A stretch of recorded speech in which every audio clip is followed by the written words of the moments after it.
Good morning, friends. Today we're back in Joshua 6 and 7.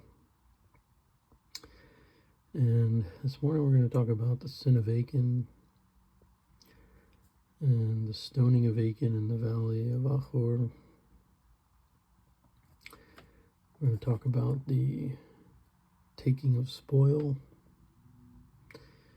And we're going to look at beginning in verse 17 of chapter 6. So referring to Jericho, this is how God is going to instruct them about the city.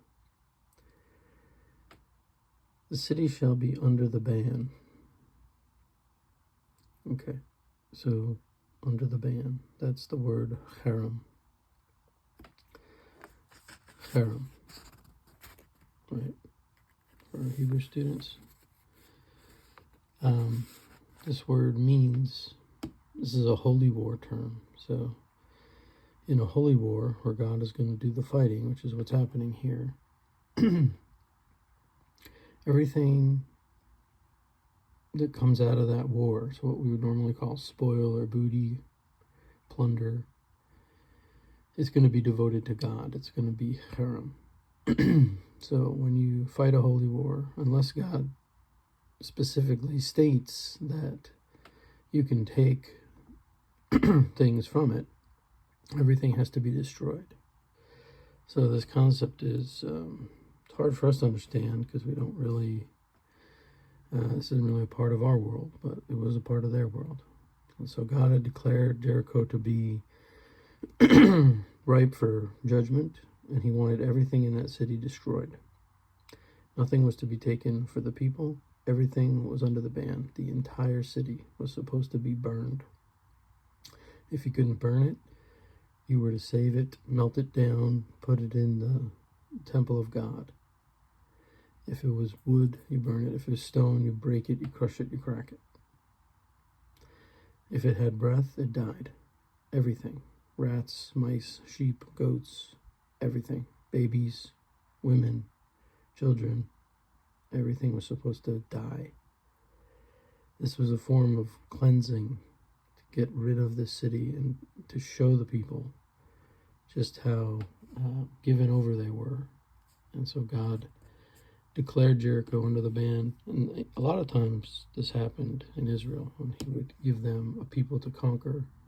He would declare them completely given over. He wanted them utterly destroyed.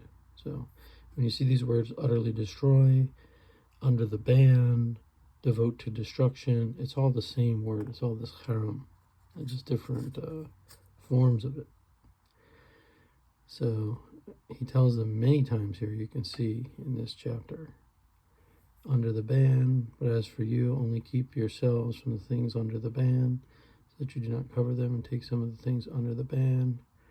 Verse 21, they utterly destroyed everything in the city, both men and women, young and old, ox and sheep, and donkey with the edge of the sword. So the act of doing it is utterly destroy. Still Herem. So if we go over in our Hebrew text here, okay, here's what it looks like in Hebrew. You can see there, min Herem, right? From destruction, from the devoted things, actually. And then here again, you have another form, and another form. So that's what you're reading here. Under the ban, under the ban, under the ban, utterly destroy. Just different forms of the same word. All right, so then we come to, and now keep in mind, there's one thing in Jericho that's not under the ban, right? And that's Rahab's house and her family. That's the only thing in Jericho that's safe from God's wrath and safe from the ban. Everything else is under the ban. So what we're going to see here is that Rahab and her family they're protected. They become a piece of Israel. And they literally join Israel. Rahab goes on to give birth to Boaz. And through his line, eventually Messiah, right? So her family becomes a little piece of Israel. And Achan and his family, because of what he did, he's going to become a little piece of Jericho. And so the rule is, if you take spoil, if you take Herem, you become Herem. So when Achan is confronted, you can read that, I guess, here. The sin of Achan.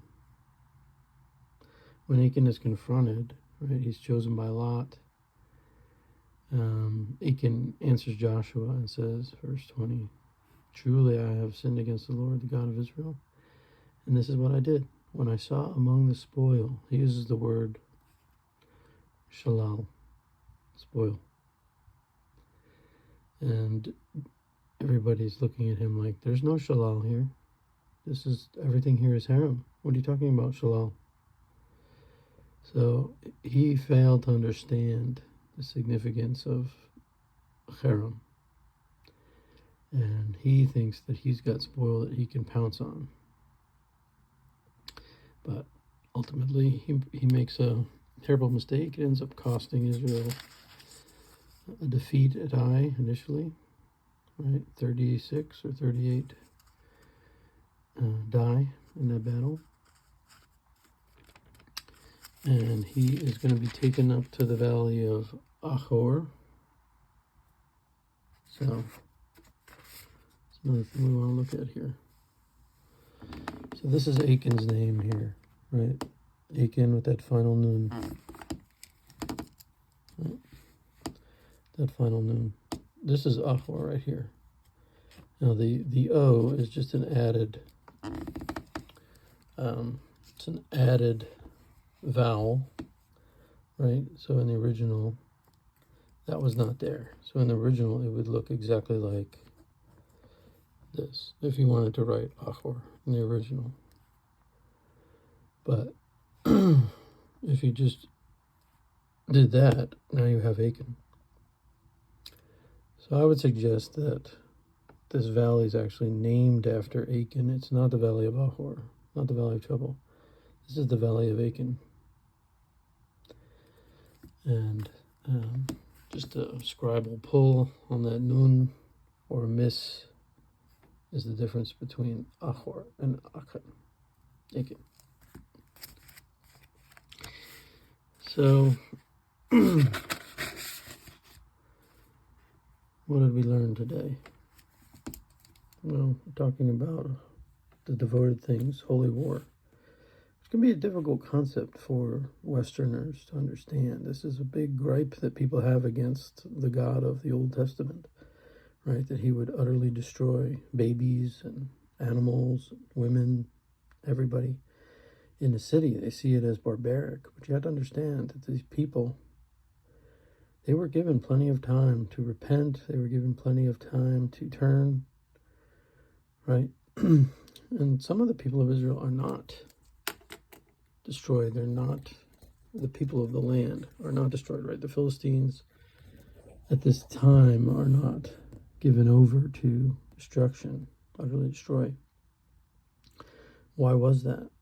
Well, the Philistines are not native to that land. They're from the Aegean area, right? They're Mycenaeans that settled there. But the people of the land, the Canaanites, that have been there for thousands of years, they're completely given over to these gods and to child sacrifice. You should not feel bad for them when God utterly destroys them. Their entire culture and people have set themselves against Yahweh and against what is good and what is true. So much so that the only way to deal with them is to destroy them. So